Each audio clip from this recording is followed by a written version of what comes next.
get up. And on the way up, we're going to bite a kneecap off, all right? And we're going to stand up, and then it's going to take 2 more shots to knock us down, all right? And on the way up, we're going to take your other kneecap, and we're going to get up, and then it's going to take 3 shots to get us down. Hey, what do you say? It's another Lions win as we head into episode 2 of Kneecaps for Breakfast podcast. Vince Progar along with Phil Byrne. It's sure great to be with you guys here on this Monday morning as we still are kind of riding the high from that Lions win last night, Phil. Yeah, another victory Monday, and they have stacked these up one after another here in the month of January. Really, really impressive to watch, and we'll get into it here. But just what a proud team, or a team that any Lions fan or any just onlooker in the state of Michigan has a whole lot to be proud about with what they've been able to do. No doubt about that. So we appreciate you tuning in for our second episode of this Kneecaps for Breakfast podcast.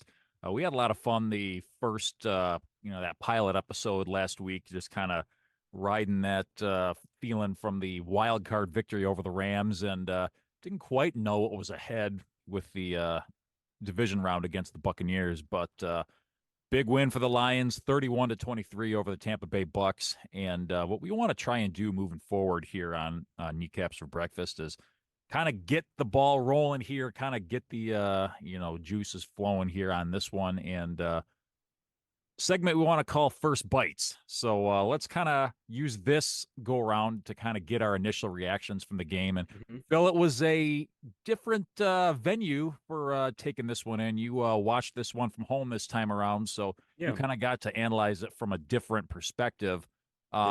Just your overall thoughts from the divisional win over Tampa Bay. To me, I think you at this point in time cannot have enough Jahmyr Gibbs. He absolutely, I thought, changed the game with his 31-yard rushing touchdown, his cutback ability. When things have slowed down a bit offensively, listen, I'd love to have Jamison Williams use that speed over the top, but we're just really not quite there yet. We're looking at kind of some more intermediate passing plays from him at this point, but it is truly Jahmyr Gibbs and his ability to get the second and third levels of the defense missing tackles, turning what could have just been a 3 or 5 yard gain into an explosive play and a game-changing play. San Francisco, who we'll see next week, I don't know how healthy he'll be. They got a guy like that in Deebo Samuel. That's a difference, and that is really why this Lions team got Jahmyr Gibbs when they did. It was maybe puzzling, when we made it, but all of a sudden, it's coming together. It makes sense, and that's kind of my first bite is I don't want to say you got to have him involved in every play or anything like that, because you would obviously take away Montgomery, but Jahmyr Gibbs, feed him as much as you can, because he is making a huge impact out there. And let's not forget also that Jahmyr Gibbs was not on the field the last time Detroit and Tampa Bay did battle down in South Florida back in October. So this was kind of the first time that they'd actually been able to see Jahmyr in person. And I think they may have been a little caught off guard, because obviously the film study only, does it so much justice. There's really no substitute to going up against the guy in the field. My first bite, Phil, is going to be the word grit. And I think, that's kind of been the buzzword ever since the Dan Campbell, Brad Holmes regime took place almost 3 years ago to the day. But I think that was exemplified in so many ways from this game. Take it a couple of different ways. You got, let's take defense, for instance. You got Brian Branch out there, who was an absolute dog. He led the team in tackles. He got a sack. He was in great position to get a hit on the quarterback a few times. Aside from the play where he, was way over the line, getting a little too excited on that first down play, which resulted in the offsides, just a heck of a gutty effort on defense by him. And what more can you say about Frank Ragnow, Phil? I mean, I know he was part of the previous regime. He was a holdover, kind of the old guard, as it were. And you just saw him getting battered and beat to a pulp throughout the game, and he would not come out for any extended amount of time. Obvious pain over there on the sidelines. and just he keeps coming back and fighting and helping his team win. And you can tell on his face in the post-game interviews that he is as much of an embodiment of this team as anybody that there is. Yeah, on the Reynolds rushing touchdown, you saw it. It's not like his knee was unprotected on that one. He got all of it, and he was feeling it, and you could visibly see how much pain he was in. He wasn't cutting this one out. This is a guy that has been through so much, going back to Quinn and Patricia and all the issues that they had. That for guys like him and Decker, obviously on the line, and Jalen Reeves-Maben has been part of it too. It just makes all of this all the much sweeter. And literally, I do not think you can drag their body off that field. Again, grit, keyword with this team. Perhaps it's a little overplayed, but when you see something like that, you're just like, yep, no, they've got it. I mean, that's exactly what this guy is. And, I know Jonah Jackson left, in the game, and But he didn't tried to return. come back. He Yeah. went out there for a play or two, and Yeah. it just wasn't going to work. But it wasn't for a lack of trying on his No. part. No. But yeah, no, they've got a whole bunch of these guys that they live, breathe, and sleep this, and they are in a spot that they have never been in before, but they're not letting the moment get the best of them, and that's truly what is so remarkable and so exciting about this. That Vince, just in the last 8 days, they have won more games in how many people's lifetimes that are Lions fans, right? Just Generations. 8 days, 8 days. Yeah, that's absolutely amazing. That's Yeah. amazing. So those are your first bites. You're listening to Kneecaps for Breakfast. Vince Progar, Phil Byrne, happy to have you aboard. So let's kind of get into that matchup a little bit more. Phil, I kind of want to know, and you can take this any direction that you want to, whether it's from a Lions standpoint or for a Buccaneers standpoint, whatever sticks out to you the most. But what surprised you the most about that matchup? So a couple different things. I think first of all, with Goff and Baker Mayfield, you knew what you were getting with these quarterbacks, where they've both been battle tested. They both have been doubted out, cast out of previous situations. Goff continued to be stellar. He is the guy here. Like, let's make no mistake about it. Is he Mahomes? Is he Josh Allen? Is he Burrow? No. Clinically efficient, like with precision when it really matters the most. I have all the utmost confidence in him as the quarterback in this position going to San Francisco. Baker Mayfield, give the guy credit, right? So it wasn't easy to follow Tom Brady, and he was cast off and cast aside in Carolina, and he was even Stafford's backup a little bit there with Los Angeles, but hey, he still finds ways to get under your skin if you're an opposing fan, where he's got a little bit of that swagger to him. He has like that bowling ball ability to escape plays and find some things downfield. I think, can't remember if it was like a third down or something, but it was a big play that he evaded a number of different would-be sacks to get the ball off downfield. Really, I think from the quarterbacks, it was a pretty interesting matchup where it was very slow in the first half, 10-10 game. I think there were a couple different points in that second half where it really seemed like it was kind of pacing towards a shootout if there's a little bit more time in the game before things kind of slowed down, in that last drive for the Lions. And something that stuck out to me, and I think the TV broadcast on NBC kind of did a nice job of highlighting this over the course of the game, is just how often the Lions were burning that Tampa Bay defense over the middle all game long. And it seemed like they kind of did a good job of staying with what worked while also not getting too far off the beaten path with their run game. And it kind of seemed like they were trending in that direction. They're like, okay, this is going to be another Jared Goff 50 throws per game once again. And they kind of went back to the run there in the second half. And you could tell little by little, it was almost kind of like that death by 100 paper cuts type of attack. Yeah. And you pointed out earlier on in the show how that big run there by Gibbs, really kind of blew the door off this thing. Yeah. And what's interesting about these last two wins is, obviously Ragnow hasn't been 100% healthy, but considering the matchups that he's just seen in these last two games. Obviously, last week, Aaron Donald, right? And then this one, Vita Vea, and completely different, body types and assignment types and things like that. But Donald being not, more of a quarterback yeah, disruptor, Vita yeah, Vea just being that block you put in there to stop the run. And I mm-hmm. think like like you're getting at there, I think they rendered both of them fairly ineffective at doing their primary objective. Mm-hmm. Yep. What So, I think just going back to your statement that we were saying earlier on grit and things like that. I mean, just again, hats off to Ragnow and that interior offensive line for not allowing at a certain point Goff to feel that pressure up the middle.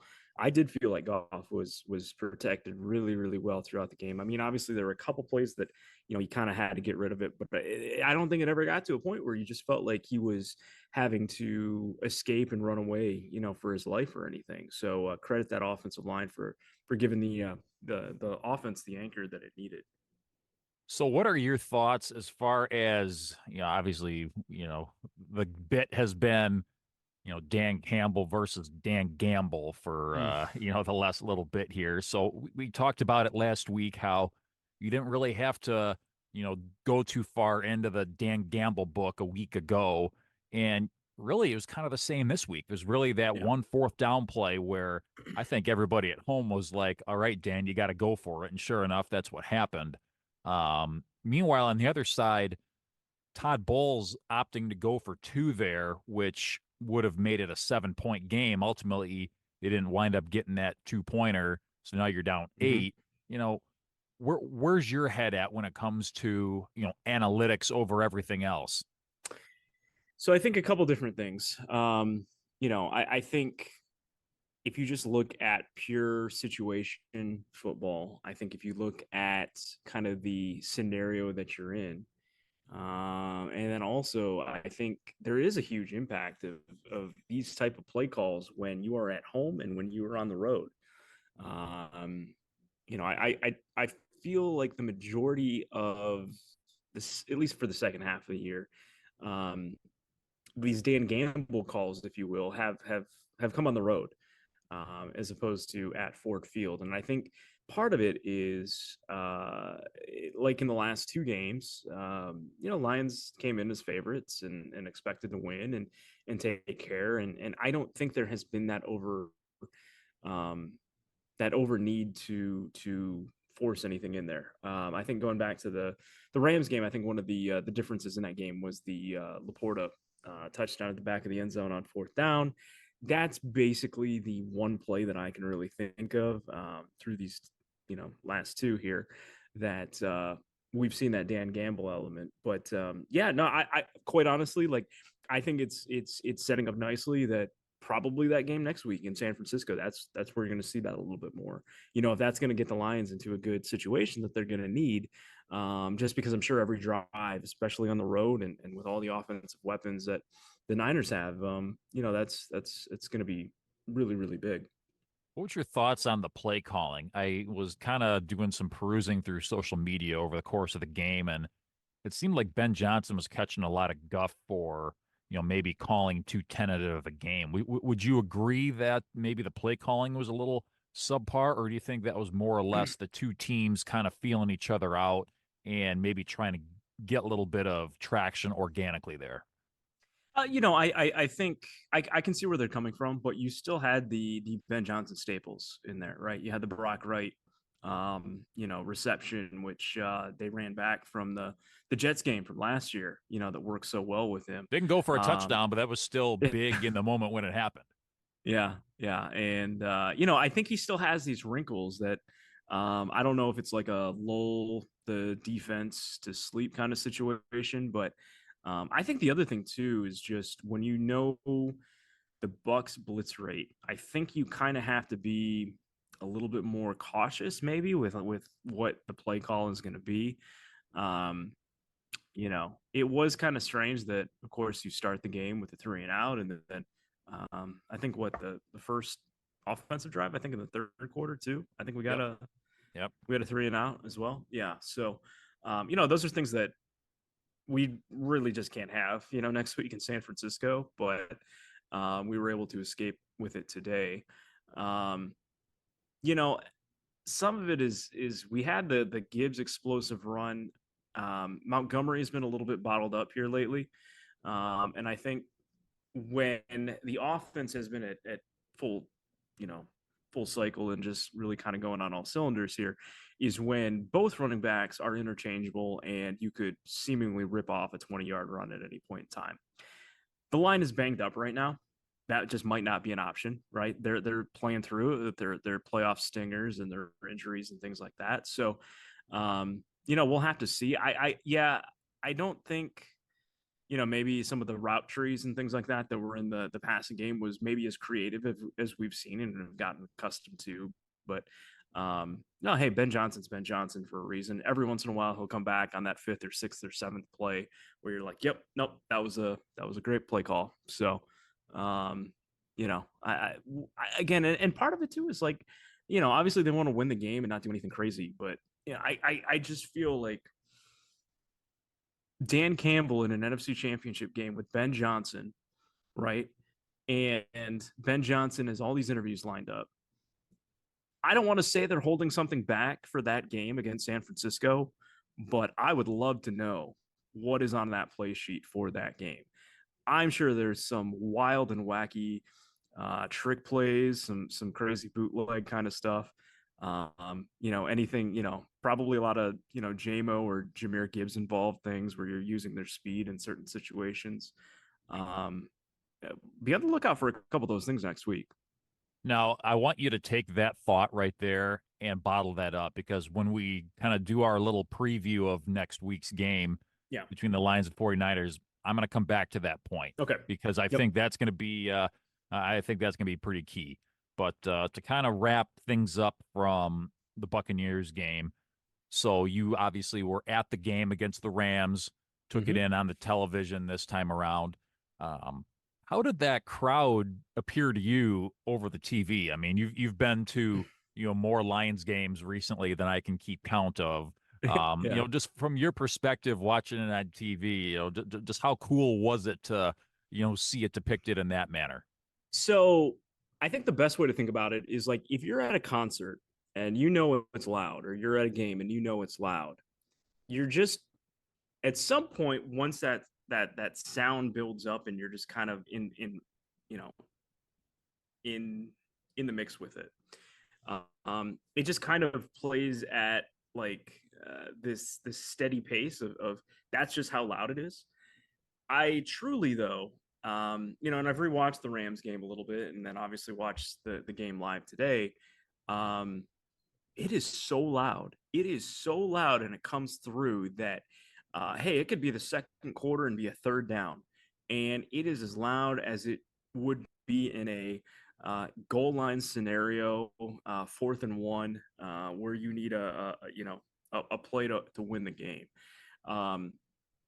We have the loudest building in the NFL. And I know there are some places that have some great reputations of being loud. Arrowhead, a couple others are I'm kind of drawing blanks on here at off the top of my head, but it is indoors. It is loud. You have a fan base that is absolutely eating everything up. They are living and dying with every snap, and it's absolutely coming through on the TV. Like that was so impressive to hear.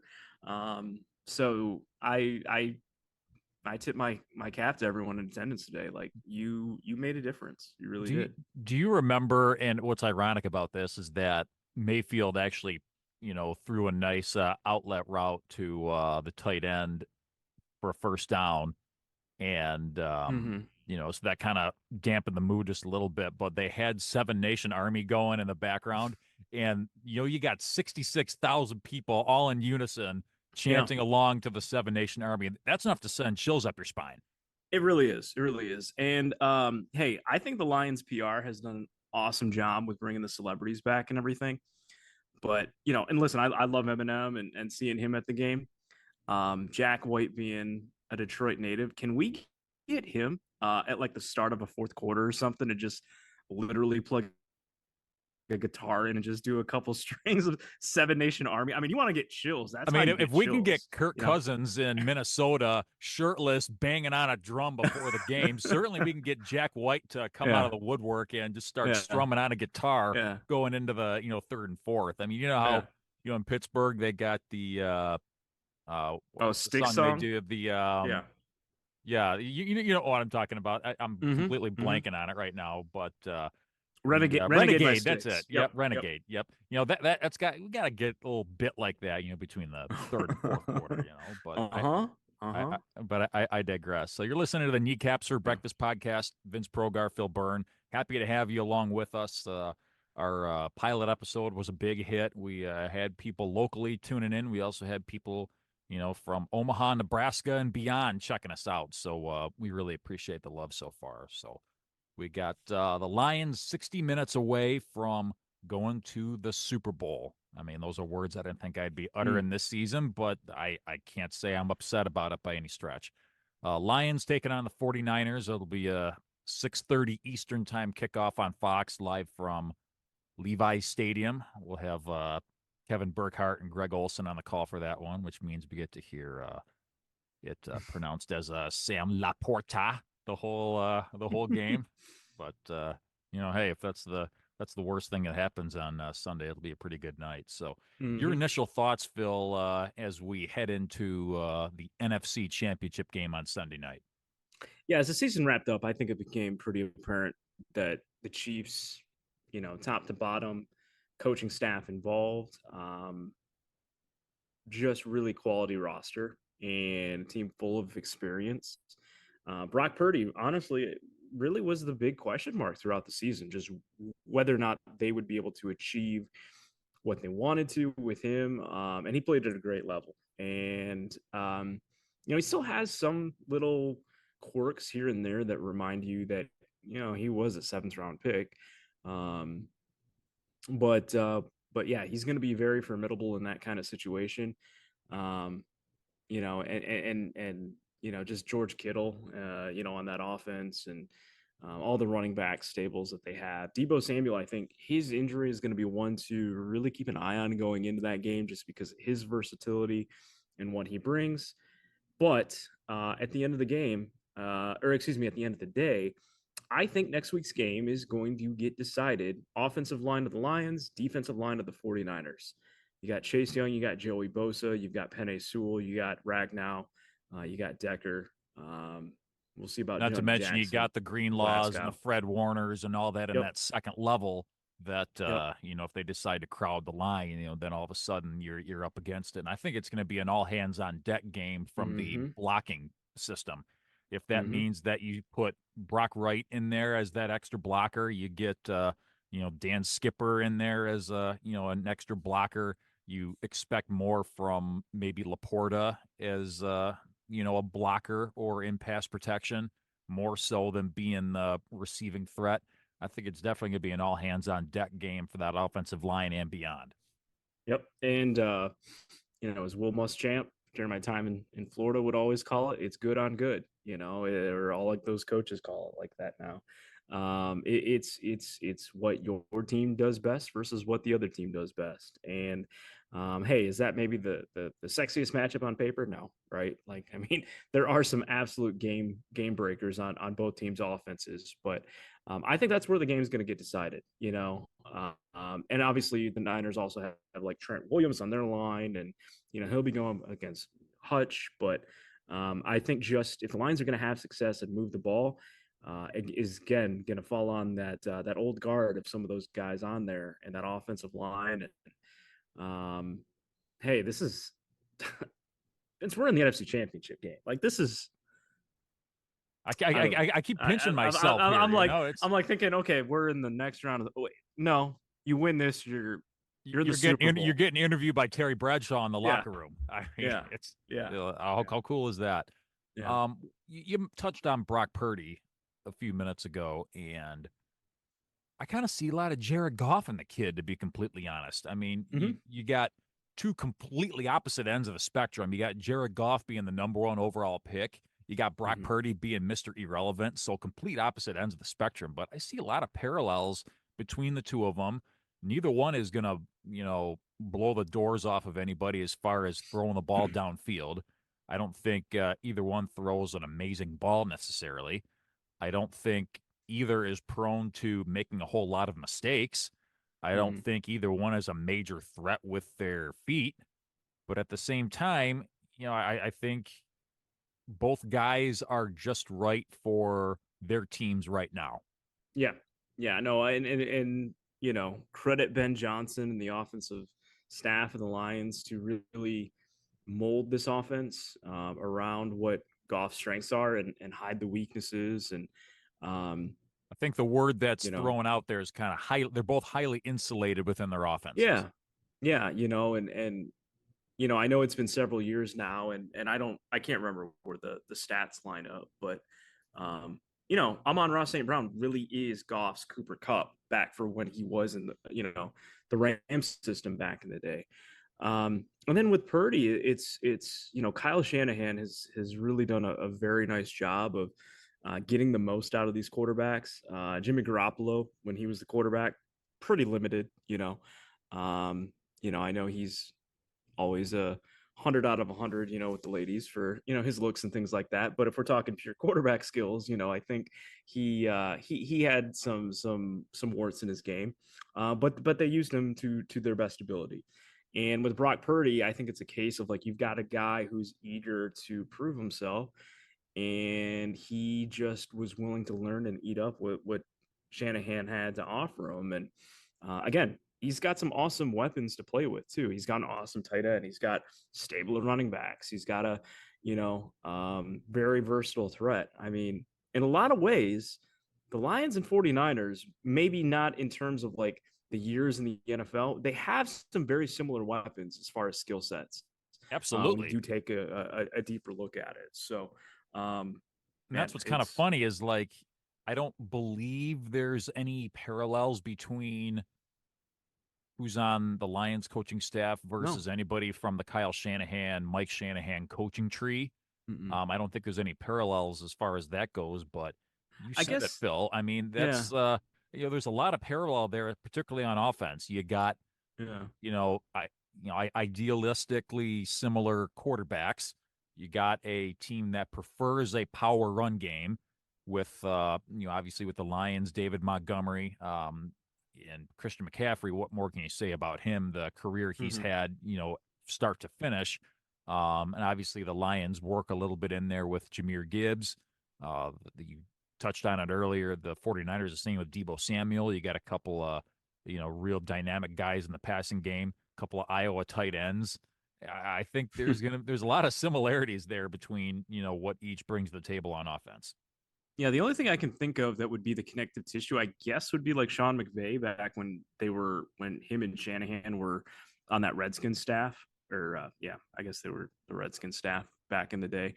That probably it's somewhat derived from the same system, but enough time has passed now that they've clearly gone their separate ways and developed things. But yeah, from a you know team building standpoint, I don't think it's like John Lynch and Brad Holmes or building the team the same way. Other than hey, they're just really really good at their job and finding guys that fit what they want to do and getting great value in the draft. I think both these teams were built through the draft, even if McCaffrey came through a trade and Chase Young came through a trade for the Niners, but um, And the yeah. 49ers got their mulligan through the draft. Obviously, the Trey Lance Mm-hmm. debacle from a few years back. I mean, we all thought that was going to set them back a few years.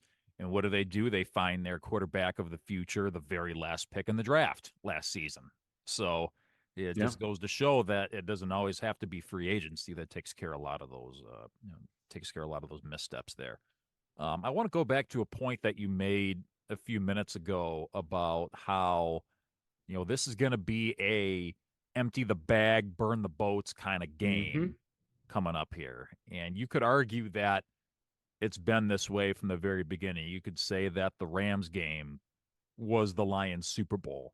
You could say that the Buccaneers game was the Lions Super Bowl. You could say that this game coming up against the 49ers is the Super Bowl. But I was thinking this exact same thing, Phil, that there has to be something that Ben Johnson's got up his sleeve that nobody has seen yet. There's got to be something Yeah. that Dan Campbell's scribbled on a napkin, like that 2-point play down in Dallas a few weeks back that nobody's seen yet. I think it's going to take something like that for the Lions to have a realistic shot here. I think one of the things that I really like about Dan Campbell, aside from all his mannerisms and just being a totally unique character, is I think coming from that Parcells tree originally, and dealing with Sean Payton, he has an immense respect for just kind of like the history of the game. I think we'll see what happens when he's in the moment with every it. But like, think about all these franchises. I mean, like removing where the Lions stand in all of this, that they plateaued at the championship game level, or um, like think about the Bills and all the mishaps that they had in the Super Bowl. Going back, but truly, like it didn't take long to build the team to get here. But when you look at how good the Packers did, in the postseason, what the Bears potentially could be building, I don't know about the Vikings. I don't think it escapes this coaching staff that you're here, you got a quarterback that's hitting all the right notes at all the right time. There's an absolute 115% buy-in for everything this team is doing. Owner, GM, coach, staff, all the way down. Um, I just think that, like, listen, we're coming in as probably heavy underdogs. I think it was like a 6.5 point spread or something like that. But um, only way I'd feel really like any better about this is just if it was at home. But I truly feel like this team is going to play with this chip on the shoulder. Going back to last week's show, I said, the 04 Pistons, the 06 Tigers, they had a chip on their shoulder. This team has a chip on their shoulder, and Dan Campbell, I know, has got something that like he's been sitting on that like he thought about when he was a 5-year-old, running around a Texas hayfield, with some of his buddies playing football or something like that. And Ben Johnson's very creative when it comes to the play call as well. And listen, not to be the third wheel in the expression, but give Aaron Glenn his flowers when he can, right? I mean, it's a little nerve wracking to see what happens on the outside sometimes, but the timed blitzing and just really taking away the opponent's run game has been key as well. So I think all these things are coming together that, yes, I absolutely think they have some things that they have been sitting on. Obviously, Super Bowl is not a given or anything like that, and certainly coming into the postseason, I didn't think we'd be here in the spot that we're in now. But we're here. We're playing with house money. Let's And see how the that's chips see fall. that's the key right there, Phil. I think there's a very, very scary proposition when you think of a team that comes into a situation like this with absolutely nothing to lose. They have nothing to lose, right? There were no expectations to get here. I think most Lions fans were like, okay, cool. We looked awesome in Lambeau, and let's see where the momentum builds. We take down Kansas City week 1. We keep building. We win the division. Cool. We're getting a home game. And you just think about these post game speeches too. And I know we're kind of rambling on about whole different parts here, but the part where Dan Campbell, actually, it wasn't in the locker room. It was in a video session where he had the vets read off the years and the dates, uh, you know, division, playoff win, championship win, and slowly but surely they're taking care of all of them this season, and they're playing with that chip, and this has been the ride of a lifetime as a Lions fan to watch these last couple of weeks. It's been 49 years since the Lions last beat the 49ers Oh, in their house. oh, I that's a was long talking. time. I was talking to somebody a while back, and they said that this. I don't want to get too far into the weeds Mhm. with this here, but said that this, one guy who's real big on like numbers and the Mhm. universe and its chemicals and all that. Predicted that the Lions would win the Super Bowl this year, if for no other reason because of like how the numbers match up. And 49 years since they've beat the 49ers in their house. What better time to buck that trend now, huh? So officially, scientifically, is it just hell has froze over? Is I that mean, I mean, it did last week, but okay? Yeah, no, it really did. That was freezing. Yeah. so how do the Lions pull off the unthinkable, Phil, and make it to their first ever Super Bowl? Mm, wow, good question. Um, okay, well, I think going back to the point that we were talking about earlier, I think this is absolutely where you throw the kitchen sink at San Francisco. Um, I'm not saying this is one where you open up with like the first punting situation you have and you try a fake on it or something like that. But um, I think there has to be some variation of a couple trick plays that the Lions have been sitting on with Jamison Williams and Jameer Gibbs and their speed. Maybe put them like next to each other and some sort of handoff or lateral. I don't even know. I don't even know how you draw it up. I'm not an offensive coordinator or anything like that. But I know they have to have a list of like 3 to 5 plays that are just like maybe not the like gotta have it kind of plays, but just plays that could change the like just really the outcome of the game. Something that is going to have a huge impact with it. Um, I think the Lions, with those two in particular, have speed and agility that I don't think that San Francisco defense can even come close to touching. You are absolutely going to be in a spot with those two guys on the field at the same time to just take it to the house. And I think you have to have some of that, but um, ultimately, like this is why it's been so important to see Laporta um, still playing, right? Because the offense's bread and butter, at least what's been working in the postseason, is still St. Brown and Laporta and being on the receiving end, and then having a Josh Reynolds, come up with a couple of things. So um, they still have to attack the middle of the field, and I think that's how you do it. Defensively, um, kind of good luck stopping like Brandon Ayuk. Like I think he's that kind of receiver that is going to create issues. So, you know, can they stop McCaffrey and what he offers, and even as a receiver too? Probably not. But it's just going to be. I think the offense is going to have to pace and be prepared for a shootout, kind of situation, coming in this game.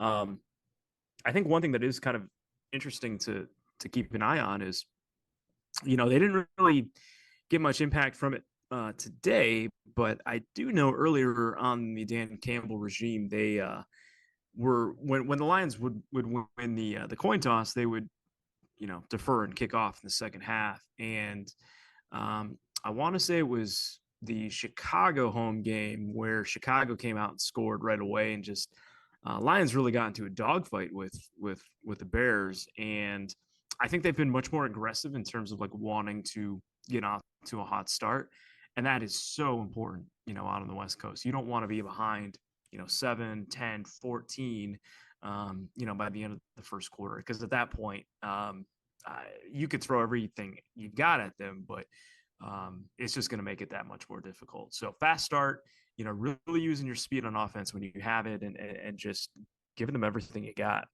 Now, make no mistake about it, though. You don't need to come out and play a perfect game.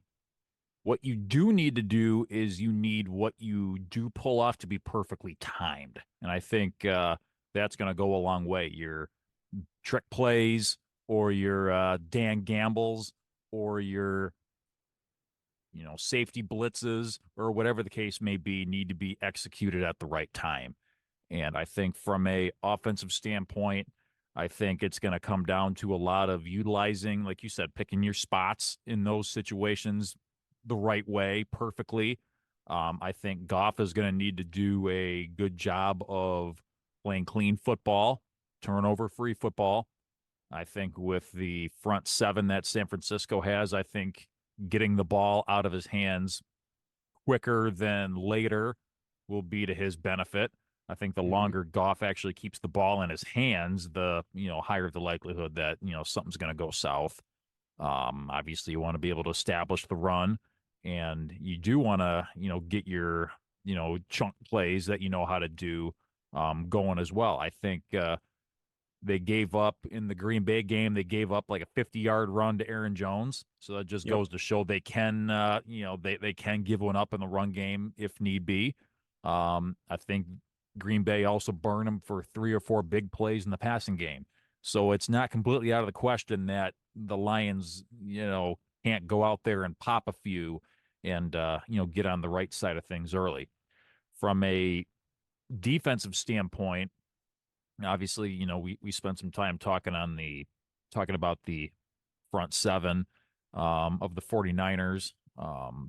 Their corners really don't do a whole lot to scare me too much. No, Obviously, no. Charvarius Ward's had a Hmm. decent year this year, and what's the other guy's name? Commodore Lenore or something like that. Hmm. I mean, I think you can still make some plays in the passing game with that secondary. I'm not by any means calling them soft, but I think they can definitely choose their spots here.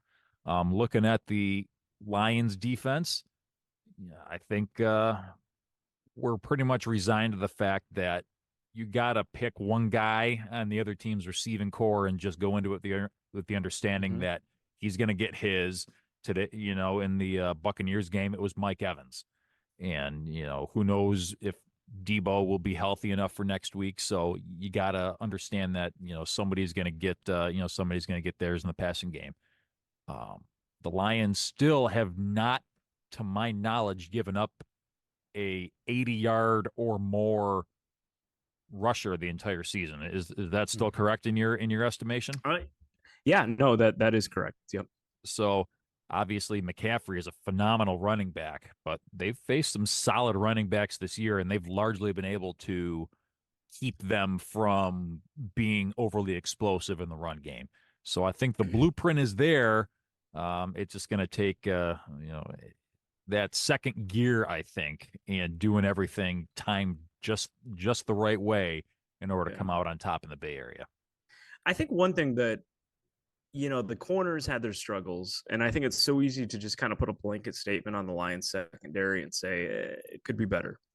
But I will say this: I do like the safety trio that we have now, and I'm kind of really established with Branch, Gardner Johnson, and Ife Melifonwu. Like the way he has stepped up, that I think you need that athleticism and kind of every one of them bringing something a little bit different. Again, you mentioned it earlier in the top of the show, just Brian Branch, like on a couple of those blitzes, like what he can bring there. Gardner Johnson is that safety valve back deep. And then if you Lafanu, kind of like if you need a little bit more coverage on like a Kittle or, a tight end, he can provide that as well. Almost kind of like a third linebacker. So, yeah, no, like I think they are pretty well established there, but yeah, it's just gonna okay. Are we just gonna let Brandon Ayuk, get 15 yards each time? Like what are we gonna do there? So, hey, listen, there's question marks. This is gonna be a tough game. It's the NFC Championship, and unlike anything we've ever seen, Vince. But um, I trust this coaching staff now at this point. It's that they're going to scheme something up that they think is going to be advantageous to what they want to do and how they want to, pace throughout the game. And um, it's so nice to just go into one of these games and not have to worry about being out coached. And I think it's just the total buy-in. And I think that they're all just on the same page at this point. I really do. It's going to be a lot of fun. Lions and 49ers for the right to go to the Super Bowl. It's going to be a lot of fun, no doubt. So you're listening to the Kneecaps for Breakfast podcast. Vince Progar, Phil Byrne along with you. Happy that you are along on this journey with us. Now, before we wrap things up for the day, Phil, I do want to touch on the AFC just a little bit here. It was the Ravens making it look easy against the surprising Houston Texans in the Mm-hmm. Saturday game. And then in the Sunday game, the narrative all week, or even for longer than that, actually, has been what can Patrick Mahomes do now that he's finally forced to play a game on the road in the playoffs? And it was Mahomes and company coming out on top against Josh Allen and the Bills, 27-24 in a thriller in the bottom half of the bracket. So, first Mm-hmm. impressions, Phil, Chiefs Ravens in the AFC for the with the Lamar Hunt Trophy on the line. Yeah. So I think the thing is maybe not so much the Chiefs because I think this has been the weakest team that we have seen of the Chiefs since Mahomes has been there and have kind of been elevated. But um, I feel like whichever team wins the AFC is going to be more comfortable and perhaps the favorite going into um, the Super Bowl. I think top to bottom, I think the Ravens, just the depth, the quality of play that they have, they go so deep on that defense. Um, like Kyle Hamilton is one of the most versatile players in the NFL. What he can do in the secondary for the Ravens, a couple of the different running backs that the Ravens have, and um, names escaping me at the moment here, but like the rookie running wide receiver that the Ravens have from Boston College. Now, if I was still playing fantasy football, I'd totally know his name off the top of my head right now. But Flowers, Zay Flowers. Zay Flowers, yeah. So I think they just have the better roster. But hey, if everyone's buying into this NFL script narrative, hmm, hmm, Hmm. Mahomes, Kelsey, Taylor Swift versus the Lions. What a way for things to come full circle. You Yep. kick off the NFL season between the Chiefs, the Lions get it done. You end the season, Lions, Chiefs, Lions get it done. Sometimes life has a way of coming full circle, and that'd be a pretty epic example. It would be. It would be. So that being said, the Ravens. I think the Ravens will win. I do agree. I think that Lamar is kind of on a personal revenge tour of sorts. Lamar Jackson got a lot of guff in the offseason. And there was this whole, does anybody want me thing? And I know Baltimore in their mind wanted him from the very beginning. Obviously, they had a lot of, legalities to work out in the financial department there, but that was a tenuous offseason between the Ravens and Lamar Jackson, not to mention that there wasn't really a lineup around the corner of suitors, interested in his services either. So I think he's kind of on his own personal mission to, kind of prove that he does belong as one of those upper echelon players in the NFL. And like you said, Phil, I think from a talent and execution standpoint, this is one of Kansas City's least effective teams in a number of years. So I think we're both pretty much in lockstep with the Ravens moving on to represent the AFC in the Super Bowl. And Would real quick here, if this is the Chiefs' last game coming up here, you think Travis Kelsey retires? I can definitely see that he is lost a step a little bit.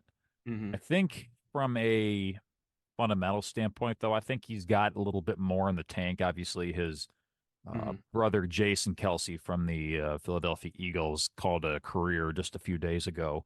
I think he's got one more run left in him. I think he's definitely slowing down, but I think he's got room for maybe one more piece of jewelry on his hand. Okay, yeah. One word or less, Phil.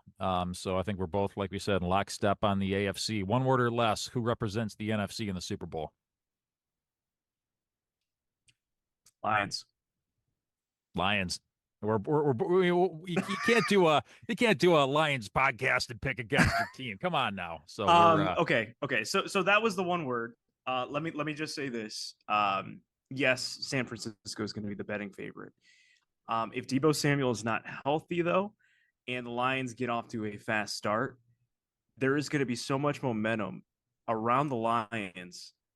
Like, I truly like. I think Kyle Shanahan is a wonderful head coach. The Niners have been in that situation before. There is going to be such a we're playing with house money. Here you go. You want it? Fine. Let's take it. And I think the Lions are going to be playing with so much passion and enthusiasm in the second half of that game. If they have a lead, that yes, as crazy as this sounds coming out of my mouth right now, Vince, I would take the Lions. I would take the Lions to represent the NFC. Yep, no doubt. I am right there with you, buddy. So once again, coming up Sunday evening, 6:30, it's Lions and 49ers from Levi's Stadium in Santa Clara for the right to go to the Super Bowl. time to get excited. So that's the story here on this latest episode of Kneecaps for Breakfast. So glad you were able to be with us. And hopefully the next time we're talking to you, it is the Lions in the Super Bowl. How about that? For my buddy Phil Byrne, Vince Progar saying good morning. Let's go Lions. Forward down the field. Over and out.